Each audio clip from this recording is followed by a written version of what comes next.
हर महादेव। श्री शिवाय नमस्तुभ्यम। आज हम इस वीडियो में बृहस्पति देव की व्रत कथा का श्रवण करते हैं। गुरुवार के दिन जो भी बृहस्पतिवार व्रत कथा का सच्चे दिल से श्रवण करता है या जिस भी कामना से श्रवण करता है उसकी मनोकामना जरूर से जरूर पूरी होती है। आइए अब व्रत कथा का श्रवण करते हैं। भारतवर्ष में एक प्रतापी और दानी राजा राज्य करता था। वह नित्य गरीबों और ब्राह्मणों की सहायता करता था। यह बात उसकी रानी को अच्छी नहीं लगती थी। वह ना ही गरीबों को दान देती, ना ही भगवान का पूजन किया करती थी।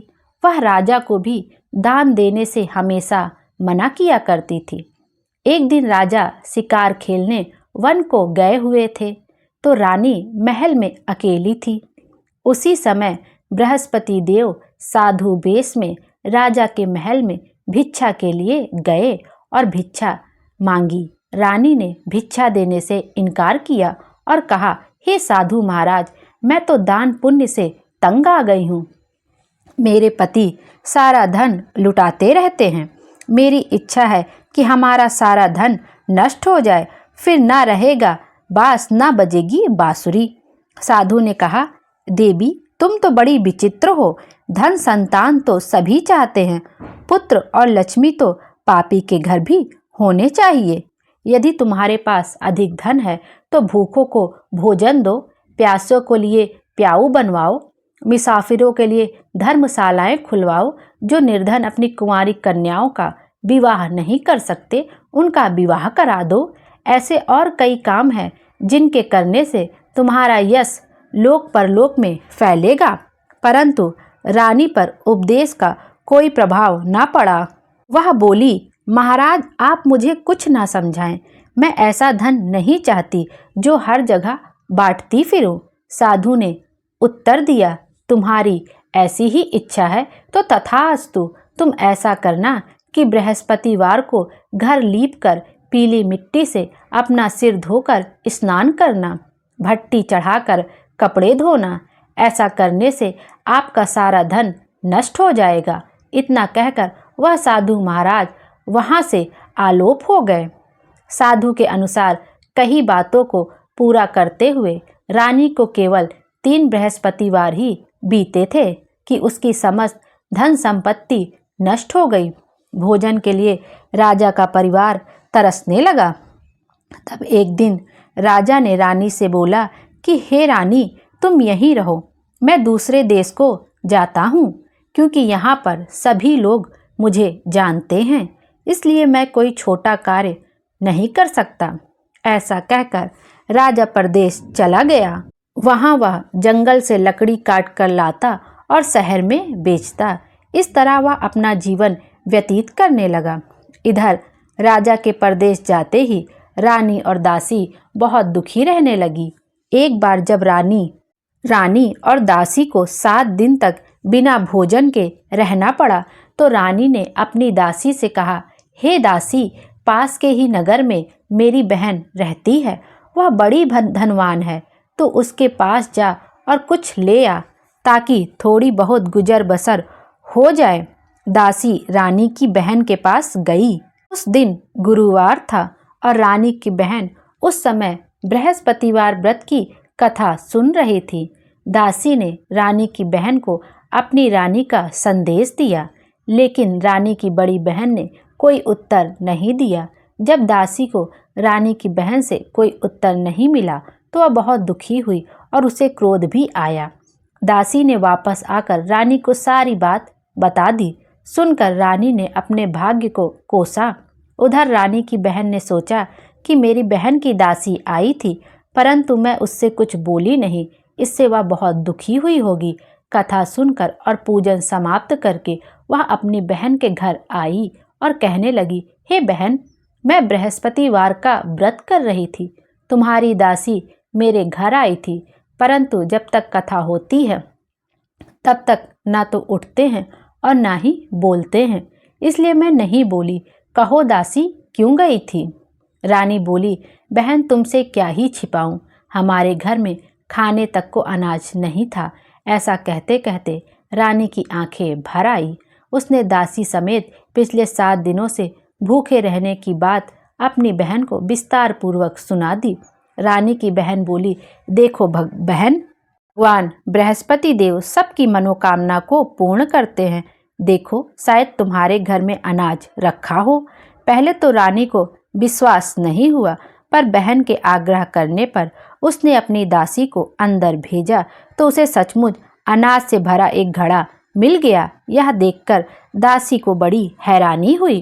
दासी रानी से कहने लगी, हे रानी, जब हमको भोजन नहीं मिलता तो हम व्रत ही तो करते हैं, इसलिए क्यों न इनसे व्रत और कथा की विधि पूछ ली जाए ताकि हम भी व्रत कर सके।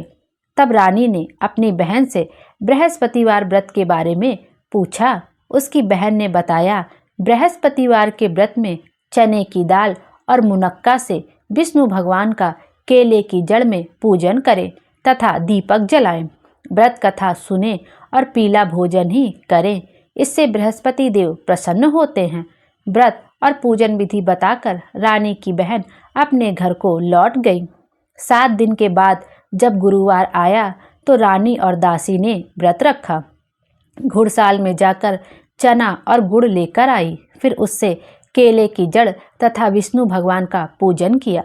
अब पीला भोजन कहाँ से आए, इस बात को लेकर दोनों बहुत दुखी थे। चूँकि उन्होंने व्रत रखा था, इसलिए बृहस्पति देव उनसे बहुत प्रसन्न थे। इसलिए वे एक साधारण व्यक्ति का रूप धारण कर 2 थालों में सुंदर पीला भोजन दासी को दे गए। भोजन पाकर दासी प्रसन्न हो गई और फिर साथ मिलकर भोजन ग्रहण किया। उसके बाद वे सभी गुरुवार का व्रत और पूजन करने लगी। बृहस्पति भगवान की कृपा से उनके पास फिर से धन संपत्ति आ गई, परंतु रानी फिर से पहले की तरह आलस्य करने लगी। तब दासी बोली, देखो रानी, तुम पहले भी इस प्रकार आलस्य करती थी। तुम्हें धन रखने में कष्ट होता था, इस कारण सभी धन नष्ट हो गया, और अब जब भगवान बृहस्पति की कृपा से धन मिला है तो तुम्हें फिर से आलस्य होता है। रानी को समझाते हुए दासी कहती है, बड़ी मुसीबतों के बाद हमने यह धन पाया है, इसलिए हमें दान पुण्य करना चाहिए, भूखे मनुष्यों को भोजन कराना चाहिए और धन को शुभ कार्यों में खर्च करना चाहिए, जिससे तुम्हारे कुल का यश बढ़ेगा, स्वर्ग की प्राप्ति होगी और पितृ प्रसन्न होंगी। दासी की बात सुनकर रानी ने यह सब काम करना शुरू कर दिया। इसके कारण पूरे नगर में उसका यश फैलने लगा। उधर राजा दुखी होकर एक दिन जंगल में एक पेड़ के नीचे आसन जमा कर बैठ गया। वह अपनी दशा को याद करके व्याकुल होने लगा। बृहस्पतिवार का दिन था। एकाएक उसने देखा कि निर्जन वन में एक साधु प्रकट हुए। वह साधु वेश में स्वयं बृहस्पति देवता थे। लकड़हारे, इस सुनसान जंगल में तू चिंतामग्न क्यों बैठा है? लकड़हारे ने दोनों हाथ जोड़कर प्रणाम किया और उत्तर दिया, महात्मा जी, आप तो सब कुछ जानते हैं, मैं क्या ही कहूँ। यह कहकर रोने लगा और साधु को अपनी आत्मकथा सुनाई। महात्मा जी ने कहा, तुम्हारी स्त्री ने बृहस्पति के दिन बृहस्पति भगवान का निरादर किया है, जिसके कारण रुष्ट होकर उन्होंने तुम्हारी यह दशा कर दी है। अब तुम चिंता को दूर करके मेरे कहने पर चलो तो तुम्हारे सब कष्ट दूर हो जाएंगे और भगवान पहले से भी अधिक धन संपत्ति देंगे। तुम बृहस्पति के दिन कथा किया करो। 2 पैसे के चने मुनक्का लाकर उसका प्रसाद बनाओ और शुद्ध जल से लोटे में शक्कर मिलाकर अमृत तैयार करो। कथा के पश्चात अपने सारे परिवार और सुनने वाले प्रेमियों में अमृत व प्रसाद बांटकर आप भी ग्रहण करो। ऐसा करने से भगवान तुम्हारी सब मनोकामनाएं पूरी करेंगे। साधु के ऐसे वचन सुनकर लकड़हारा बोला, हे प्रभु, मुझे लकड़ी बेचकर इतना पैसा नहीं मिलता जिससे भोजन के उपरांत कुछ बचा सकूं। मैंने रात्रि में अपनी स्त्री को व्याकुल देखा है। मेरे पास कुछ भी नहीं है जिससे मैं उसकी खबर मंगा सकूं। साधु ने कहा, हे लकड़हारे, तुम किसी बात की चिंता मत करो। बृहस्पति के दिन तुम रोजाना की तरह लकड़ियां लेकर शहर को जाओ। तुमको रोज से दुगना धन प्राप्त होगा, जिससे तुम भली भांति भोजन कर लोगे तथा बृहस्पति देव की पूजा का सामान भी आ जाएगा। इतना कहकर साधु महात्मा अंतर्ध्यान हो गए। धीरे धीरे समय व्यतीत होने पर फिर वही बृहस्पतिवार का दिन आया। लकड़हारा जंगल से लकड़ी काटकर किसी शहर में बेचने गया। उसे उस दिन और दिन से अधिक पैसा मिला। राजा ने चना गुड़ आदि लाकर गुरुवार का व्रत किया। उस दिन से उसके सभी क्लेश दूर हुए। परंतु जब दोबारा गुरुवार का दिन आया तो वह बृहस्पतिवार का व्रत करना भूल गया। इस कारण बृहस्पति भगवान नाराज हो गए। उस दिन उस नगर के राजा ने विशाल यज्ञ का आयोजन किया तथा शहर में यह घोषणा करा दी कि कोई भी मनुष्य अपने घर में भोजन ना बनावे, ना आग जलावे। समस्त जनता मेरे यहाँ भोजन करने आवे। इस आज्ञा को जो ना मानेगा उसे फांसी की सजा दी जाएगी। इस तरह की घोषणा संपूर्ण नगर में करवा दी गई। राजा की आज्ञा अनुसार शहर के सभी लोग भोजन करने गए, लेकिन लकड़हारा कुछ देर से पहुंचा, इसलिए राजा उसको अपने साथ घर लिवा ले गए और ले जाकर भोजन करा रहे थे तो रानी की दृष्टि उस खूंटी पर पड़ी जिस पर उसका हार लटका हुआ था। वह वहां पर दिखाई नहीं दिया। रानी ने निश्चय किया कि मेरा हार इस मनुष्य ने चुरा लिया है। उस समय सिपाहियों को बुलाकर उसको कारागार में डलवा दिया। जब लकड़हारा कारागार में पड़ गया और बहुत दुखी होकर विचार करने लगा कि ना जाने कौन से पूर्व जन्म के कर्म से मुझे यह दुख प्राप्त हुआ है, और उसी साधु को याद करने लगा जो कि जंगल में मिला था। उसी समय तत्काल बृहस्पति देव साधु के रूप में प्रकट हुए और उसकी दशा को देखकर कहने लगे, अरे मूर्ख, तूने बृहस्पति देव की कथा नहीं करी, इस कारण तुझे दुख प्राप्त हुआ है। अब चिंता मत कर। बृहस्पतिवार के दिन कारागार के दरवाजे पर 4 पैसे पड़े मिलेंगे। उससे तू बृहस्पति देव की पूजा करना, तेरे सभी कष्ट दूर हो जाएंगे। बृहस्पतिवार के दिन उसे 4 पैसे मिले। लकड़हारे ने कथा कही। उसी रात्रि को बृहस्पति देव ने उस नगर के राजा को स्वप्न में कहा, हे राजा, तुमने जिस आदमी को कारागार में बंद कर दिया है वह निर्दोष है, वह राजा है, उसे छोड़ देना। रानी का हार उसी खूंटी पर लटका है। अगर तू ऐसा नहीं करेगा तो मैं तेरे राज्य को नष्ट कर दूंगा। इस तरह रात्रि के स्वप्न को देखकर राजा प्रातःकाल उठा और खूंटी पर हार देखकर लकड़हारे को बुलाकर क्षमा मांगी तथा लकड़हारे को योग्य सुंदर वस्त्र आभूषण देकर विदा कर दिया। बृहस्पति देव की आज्ञा अनुसार लकड़हारा अपने नगर को चल दिया।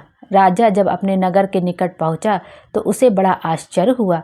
नगर में पहले से अधिक बाग, तालाब, कुएं तथा बहुत सी धर्मशाला, मंदिर आदि बन गई है। राजा ने पूछा, यह किसका बाग और धर्मशाला है? तब नगर के सब लोग कहने लगे, यह सब रानी और बांदी के हैं। तो राजा को आश्चर्य हुआ और गुस्सा भी आया। जब रानी ने यह खबर सुनी कि राजा आ रहे हैं तो उन्होंने बांदी से कहा कि हे दासी, देख राजा हमको कितनी बुरी हालत में छोड़ गए थे। हमारी ऐसी हालत देखकर वह लौट न जाए, इसलिए तू दरवाजे पर खड़ी हो जा। आज्ञा अनुसार दासी दरवाजे पर खड़ी हो गई। राजा आए तो उन्हें अपने साथ लिवा लाई। तब राजा ने क्रोध करके अपनी रानी से पूछा कि यह धन तुम्हें कैसे प्राप्त हुआ है? तब उन्होंने कहा, हमें यह सब धन बृहस्पति देव के इस व्रत के प्रभाव से प्राप्त हुआ है। राजा ने निश्चय किया कि 7 रोज बाद तो सभी बृहस्पति देव का पूजन करते हैं, परंतु मैं प्रतिदिन दिन में 3 बार कहानी तथा रोज व्रत किया करूँगा। अब हर समय राजा के दुपट्टे में चने की दाल बंधी रहती थी तथा दिन में 3 बार कहानी कहते। राजा ने निश्चय किया कि अब वह दिन में 3 बार कहानी कहेंगे। एक रोज राजा ने विचार किया कि चलो अपनी बहन के घर हो आवें। इस तरह निश्चय कर राजा घोड़े पर सवार हो अपनी बहन के यहाँ को चलने लगे। मार्ग में उन्होंने देखा कि कुछ आदमी एक मुर्दे को लिए जा रहे हैं। उन्हें रोककर राजा कहने लगा, अरे भाइयों, मेरी बृहस्पति देव की कथा सुन लो। वे बोले, लो, हमारा तो आदमी मर गया है, इसको अपनी कथा की पड़ी है। परंतु कुछ आदमी बोले, अच्छा कहो, हम तुम्हारी कथा भी सुनेंगे। राजा ने दाल निकाली और जब कथा आधी हुई तो मुर्दा हिलने लग गया, और जब कथा समाप्त हो गई तो राम राम करके मनुष्य उठकर खड़ा हो गया।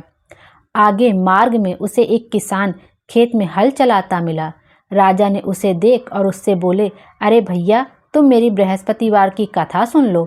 किसान बोला, जब तक मैं तेरी कथा सुनूंगा तब तक 4 हरैया जोत लूंगा। जा अपनी कथा किसी और को सुनाना।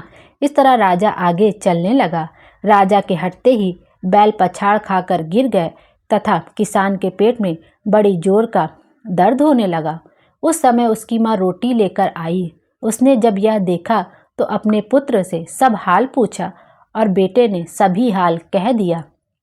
तो बुढ़िया माँ दौड़ी दौड़ी उस घुड़सवार के पास गई और उससे बोली कि मैं तेरी कथा सुनूंगी, तू अपनी कथा मेरे खेत पर चलकर ही कहना। राजा ने बुढ़िया के खेत पर जाकर कथा कही, जिसके सुनते ही वह बैल उठ खड़े हुए तथा किसान के पेट का दर्द भी बंद हो गया। राजा अपनी बहन के घर पहुंचा। बहन ने भाई की खूब मेहमान नवाजी की। दूसरे रोज प्रातःकाल राजा जगा तो वह देखने लगा कि सब लोग भोजन कर रहे हैं। राजा ने अपनी बहन से कहा, ऐसा कोई मनुष्य है जिसने भोजन नहीं किया हो? मेरी बृहस्पतिवार की कथा सुन ले। बहन बोली, हे भैया, यह देश ऐसा ही है कि पहले यहाँ लोग भोजन करते हैं, बाद में अन्य काम करते हैं। अगर कोई पड़ोस में हो तो देख आऊं।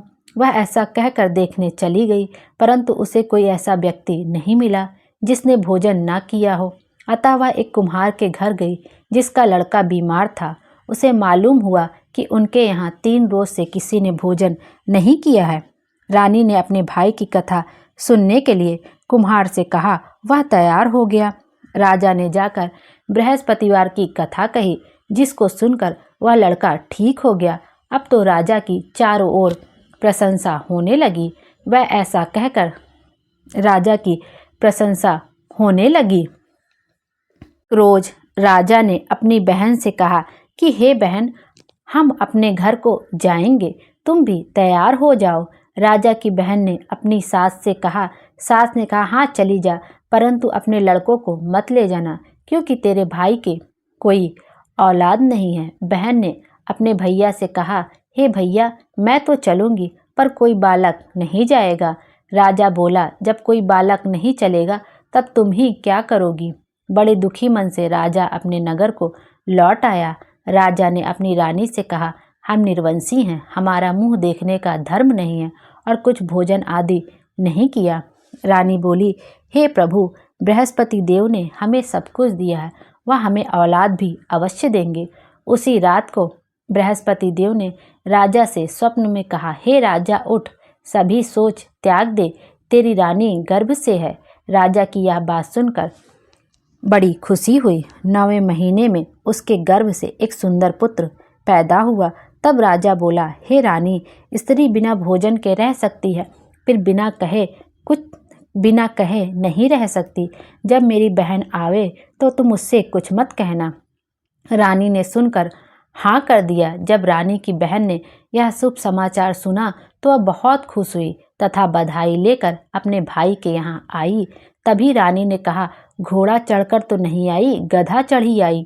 राजा की बहन बोली, भाभी, मैं इस प्रकार ना कहती तो तुम्हें औलाद कैसे मिलती?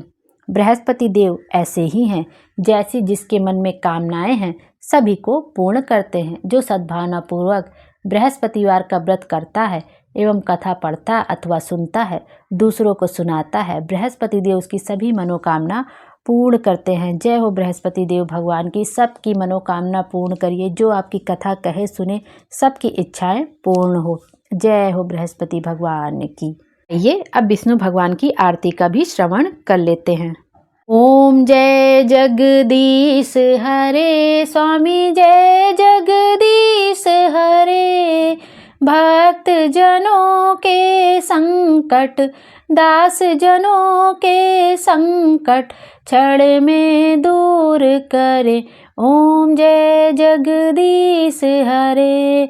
जो ध्यावे फल पावे, दुख बिन से मन का, स्वामी दुख बिन से मन का।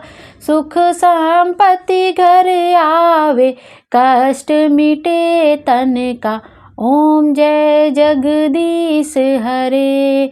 मात पिता तुम मेरे, शरण गहूँ मैं किसकी, स्वामी शरण गहूँ मैं किसकी। तुम बिन और न दूजा, आस करूँ मैं जिसकी। ओम जय जगदीश हरे। तुम पूरन परमात्मा, तुम अंतर्यामी स्वामी, तुम अंतर्यामी। पार ब्रह्म परमेश्वर, तुम सबके स्वामी। ओम जय जगदीश हरे। तुम करुणा के सागर, तुम पालन करता स्वामी, तुम पालन करता। मैं मूरख खल कामी, कृपा करो भरता। ओम जय जगदीश हरे। तुम हो एक अगोचर, सबके प्राणपति स्वामी, सबके प्राणपति। किस विध मुलूँ दया मैं, तुमको मैं कुमति। ओम जय जगदीश हरे। जय जगदीश हरे। दीन बंधु दुख हरता, तुम ठाकुर मेरे स्वामी, तुम ठाकुर मेरे। अपने हाथ उठाओ, द्वार पड़ा मैं तेरे। ओम जय जगदीश हरे। विषय विकार मिटाओ, पाप हरो देवा स्वामी, पाप हरो देवा। श्रद्धा भक्ति बढ़ाओ, संतन की सेवा। ओम जय जगदीश हरे स्वामी, जय जगदीश हरे। बोलो विष्णु भगवान की जय। उनकी कथा सुनने और आरती करने वाले की सभी की मनोकामना पूरी हो और उनके जीवन में खुशियाँ ही खुशियाँ रहे। श्री शिवाय नमस्तुभ्यम। हर हर महादेव। भोले बाबा हम सब की मनोकामना पूरी करें और हमारे जीवन को खुशियों से भर दे। Thank you.